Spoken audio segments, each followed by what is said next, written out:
जलियांवाला बाग हत्याकांड, जलियांवाला बाग इंसिडेंट और Simon commission. तो जलियांवाला बाग हत्याकांड अपन समझते हैं बेटे। 13 अप्रैल 1919 को बैसाखी का मेला लगा था अमृतसर में। 13 अप्रैल 1919 को अमृतसर के जलियांवाला बाग में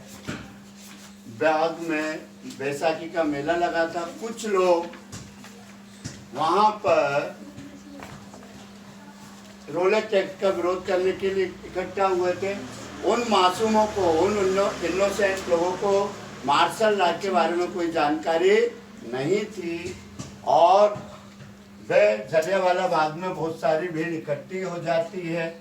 यह बात जनरल डायर को पता पड़ती है तो वह जलियांवाला बाग अपनी सेना के साथ आ जाता है। आने जाने के सारे रास्ते बंद कर देता है, एक्साइड गेट को क्लोज कर देता है और अपने सैनिकों को गोली चलाने का आदेश दे देता है। इस दुर्घटना में सैकड़ों लोग मारे जाते हैं और हजारों लोग घायल हो जाते हैं। कुछ लोग गोली से बचने के लिए बाग में स्थित एक कुआं होता है और उसमें कूद जाते हैं, लेकिन दुर्भाग्य से कुएं में पानी कम होता है। और यहाँ भारतीय इतिहास बताता है 119 या 20 लोग कुएं में कूदने से भी मारे गए थे। जनरल डायर जो आंदोलनकारियों में एक डर का माहौल पैदा करना चाहता था, उसने इस हत्याकांड को अंजाम दिया। और जैसे ये खबर उत्तर भारत में फैलती है, जगह जगह इस जलियांवाला बाग हत्याकांड का विरोध होता है। सरकारी भवनों को तोड़ा जाता है, रेल की पटरियों को उखाड़ दिया जाता है। और ये जलियांवाला बाग हमें इतना ही लिखना चाहिए एग्जाम में। अगला क्वेश्चन में आपको इसी साइमन कमीशन, इसे अच्छे से करेंगे।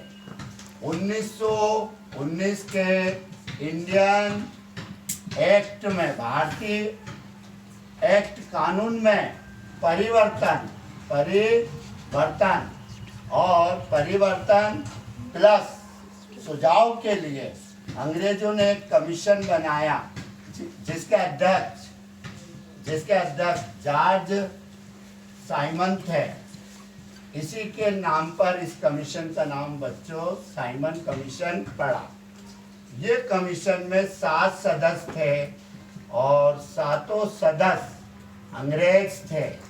देखो बच्चों, कानून भारतीयों के कानून में चेंज लाना, लेकिन भारतीय सदस्य एक भी नहीं था, इसलिए इसका एक और नाम है व्हाइट कमीशन, श्वेत कमीशन के नाम से भी इसे जाना जाता। सारे अंग्रेज लोग गोरे थे, इसलिए उनके नाम पर इस कमीशन का नाम व्हाइट कमीशन भी रखा गया है। जब फरवरी 1928 में साइमन भारत पहुंचता है तो लोग black flag, go back Simon का नारा लगाते हैं, काला झंडा दिखाते हैं और साइमन वापस जाओ के नारे लगाते हैं। लाहौर में लाला लाजपत राय इसका विरोध की कमान संभालते हैं। पुलिस उन पर लाठी चार्ज कर देती है, जिसके कारण वे घायल हो जाते हैं और बाद में उनका देहांत हो जाता है और साइमन वापस चला जाता है। यह वीडियो आपको पसंद आए तो इसे लाइक, शेयर, सब्सक्राइब करें। ऑल स्टेट बोर्ड के लिए मैं वीडियो बना रहा हूँ, एग्जाम है और सरल भाषा में समझाने का प्रयास कर रहा हूँ। Thanks for watching my video.